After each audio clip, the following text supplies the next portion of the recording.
Hey, this is Troy from Planet 76. We've got some really good Sixers-focused content coming your way today. Make sure you subscribe to the pod so you can be in the know when we release new content. Enjoy the show.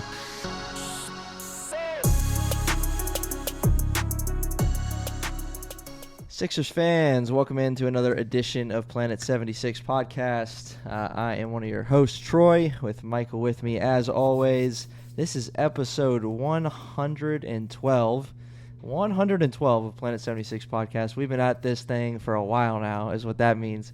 And today is a special edition. We promised last episode we were going to start doing this more often, some post-game recap episodes. And this one is a Sixers 114-99 victory over the Toronto Raptors at home to improve to 3-1 on the season. Their second victory over the Raptors already, and I'm sure Nick Nurse feels great about that. But Michael was actually in attendance tonight at the game, first time this season. So, Michael, how was the vibe in the arena today? It was great. It was going to Sixers games is always fun. I think I said this on the previous episode after I went to a game that night as well. Going to the game is always fun, no matter how good or bad the team is. Just so much fun. The environment, the atmosphere, the crowd, the cheers, watching players live. That's fun, at least to me. I know that a lot of people would rather be in the game and watch the team, be at the game and watch the team win. But at the end of the day, I just love being there.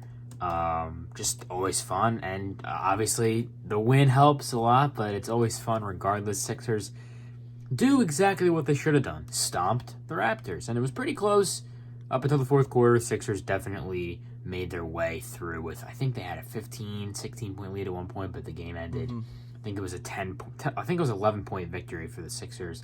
Just doing what they got to do with the Raptors. It was 15. Wow. Yeah, finished at 15. The Raptors are not a good team. They're not. That is not a good basketball team. Not a great coach. They don't really have the star power. They play scrappy. They got a lot of guys that can throw at Embiid, at Maxey, lengthwise, athleticism, speed, quickness-wise. But they're not a good team. So the Sixers beat them exactly how they should have and in the fashion that they were supposed to. Yeah, so I bet it was a lot of fun. You definitely saw a fun game. A lot of interesting things that we're going to get into over the next couple minutes. But the thing that I think I noticed, I watched the whole game, but a quick look at the box score, one thing you notice is that, the Sixers, from a quarter-by-quarter standpoint, the Sixers, it was pretty much the same game every quarter. So the Sixers won the first quarter, I think the first quarter by 4, second quarter by 5, third quarter by 4, and the fourth quarter by 2. So they won every quarter, not by a lot. There were certainly moments where they had runs, and Toronto had a couple runs in there to keep it close. Probably got it to 8 or 9 in the fourth at some point. But Sixers did end up winning by 15. But again, it was just little by little getting that lead up there. Joel Embiid was a game-high plus 22 tonight. He got beat up a lot. I think if there was a back-to-back coming tomorrow, he wouldn't be playing. He was on the floor that much. Rightfully so. Right. So he had 28, 13, and 7. Kelly Oubre inserted into the starting lineup first time since the trade of James Harden, had 23 on 5 of 6 from downtown. Tobias Harris was an efficient 10 of 17 again with 23 points. But there was a guy off the bench that reached double digits, a guy who played a season-high 22 minutes in this one, Furkan Korkmaz with 10 points. What can you say about him? He got in the game in the first quarter, and I was thinking, oh, that's interesting. I wonder why Korkmaz was playing. He hasn't played, and even when he has, it has not been in the first quarter. But he shocked the world, and specifically Wells Fargo tonight. Played super well, was actually pretty good defensively, too, which the stat sheet won't show. He hit his shots, he made some really good passes, he was quick and moving, cutting off the ball. Really, really solid Korkmaz performance. A lot of people in Wells Fargo tonight were talking about how he's trying to raise his trade value. I don't know what the case was, but regardless, it helped the Sixers win. He was a huge part of the win, and great Korkmaz performance. I have held firm that he's still a solid NBA player tonight. More or less proved that. I think he still is and can be a contributing factor for some team if it's not the Sixers, I think he's a good player. He's good. He's not great. He's a good player. Yeah. Yeah, and he showed it tonight. He was big because, like we mentioned, while it was a 15-point victory, there were moments the Raptors made runs, and there were moments when Korkmaz was really big, getting the up and under basket at the end of the first half, and a couple. He finished the game with 3 steals. I think he was. I think he had a team high 3 steals. Yes. Yeah. He did. And so he was just good. He was good. He was exactly what the Sixers needed tonight. Kind of an interesting game, maybe the only game that's going to be like it all season, just due to the fact that, 2 players go out, and then 3 if you count Danny Green in that mix. And then Nicholas Batum was not available tonight. Covington, KJ Martin, and Morris. I don't even think Morris suited up, but Covington and Martin suited up, but they played just 1 minute at the end of the game. Covington got probably a nice ovation. I'm sure Michael was included in that. That was so fun. Right at the end of the game. It was probably around the 2-minute mark. Covington checked in. The whole crowd went crazy. They did a zoom in for him. They announced his name really loud. So much fun. Yeah. Yeah, I was happy that you got to be a part of that because I don't know, when the Sixers first got a lead that was significant, I was like, we need Covington to get in. We need him to get in just for a minute. I don't care. So, and he did. All right. What do you think, as we wrap up, again, this short episode, but just so you know, though, Planet 76 fans, we did record episode 111 was our full episode breakdown of the James Harden deal. So if you haven't tuned into that one, make sure you check that out. It is available on all platforms. But Michael, yes, what does this game teach you, if anything? What's something to point out?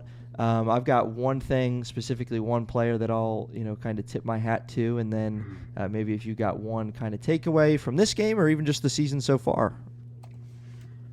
So I hope you're alluding to Kelly Oubre, because if there's one takeaway I have from this game, it's the continuous contribution from Kelly Oubre. Kelly Oubre was fantastic tonight. He had a 10-point third quarter, I believe. He had 23 on the evening. He was fantastic. He had a few threes. Played great defense tonight. Really impressed by his defensive efforts.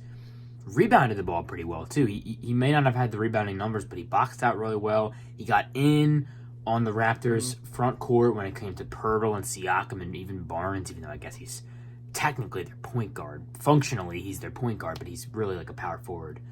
Kelly Oubre was great. Kelly Oubre continues to surprise me in a very good way. I'm very pleased so far with Kelly Oubre and the way he's played for this team. Yeah, I mean, what a pickup. Yeah. What a pickup. I mean, if that didn't happen toward the end of the offseason, you think about those minutes going somewhere else that he's getting, and I don't think you're going to get the production that you've gotten from him through the first 4 games this season. So he has been a major contributor. You see why he's inserted into the starting lineup. Whether or not that stays, we don't know, but he is absolutely a fixture in this Sixers rotation for the foreseeable future. He was excellent tonight. The one guy I did want to give a shout out to, though, in addition, was another guy on the wing in Tobias Harris. So Tobias tonight finished with 23 on 10 of 17 shooting, 7 boards, 3 assists, 3 steals. He played 40 minutes along with Tyrese Maxey. So we know Nick Nurse likes to play his guys, so they each got 40 minutes in this one. But Tobias Harris this season has been very, very efficient. So he's gone for over 20 points 3 times. Milwaukee, he was 8 of 9. He didn't miss a 3 for 3. At home against Portland, he was 8 for 11 for 24. And then, as I just said, 23 on 10 of 17 tonight against Toronto. So he has just been very good. I don't know what you want to attribute that to. We know Tobias Harris puts in a lot of work in the offseason. We know it's a new coaching staff. We know he hasn't had James Harden on the floor with him, but he looks good and he looks different. And it's really, really, really encouraging. I looked up one thing that I found interesting. So last year, Tobias averaged 14.7 points per game. That's his lowest points per game total since the 2015-16 season when he was with Orlando and Detroit as a 23-year-old. So, it's a little bit of a bounce back year in a sense now. What do you think, and we'll finish with this, what do you think's allowing him, maybe it's something that I said as a key contributor of the coaching staff, James Harden, or just his work, what do you think's the biggest factor in him playing well to start the season? The main thing I would say so far has been the fact that when Harris has gotten the ball to start the season, he shoots immediately. He's coming off screens. He's catching and shooting, coming off screens. And he's what am I trying to say? When Harris gets the ball this season so far, he's decisive. He's shooting or he's passing. Mm-hmm. He's not dribbling, taking 5-6 dribbles. He's shooting immediately. He's catching in the corner, letting it fly. He's catching on the wing, letting it fly. Coming off a screen, catching it, letting it fly. The decisiveness of Tobias Harris, I think, has really contributed to how he's looked on the court, which is the most important thing, but also his box score stats. He's being decisive. And that's something that came and went with Harris last year. This year, he looks a lot more free-flowing, and I do attribute that to Nick Nurse's the way that he's implementing offense for this team. Tobias Harris has looked great. And, again, I'm a fan of Harris. I know you're a fan of Harris. This podcast is a fan of Harris. So I'm excited. He brings a lot to this team, in my opinion, still, and I think there's a lot that he can really double, triple, quadruple down on in terms of what he's really great at. Yeah, whatever it is, he is finding ways to score. Yeah. He's finding ways to get to his spots. And I agree. He's decisive. He's catching the ball. Whether it's even credit to his teammates, he's getting the ball in positions where he can do something with it and feel free to do so. He had one real nice play leading the break after a turnover from the Raptors tonight. He took it like 1-on-2 and just put it up in there. He's just been good, and it's a breath of fresh air for the Sixers to see Tobias performing the way he is to start the season. But that's our recap of Sixers Raptors. Sixers 114-99 victory. Upcoming on the Sixers schedule, Kevin Durant and the Suns are coming to town for an afternoon game, 1 o'clock at the Wells Fargo Center on Saturday, followed by the Wizards on Wednesday night and the Wizards on Monday and Boston Celtics on Wednesday. Nice. So we'll be sure to talk about those games coming up. And that's a wrap for Planet 76. Let's go. If you are a Philadelphia 76ers fan, this is the podcast for you. Planet 76, a weekly podcast covering all things Philadelphia 76ers. We'll see you next time.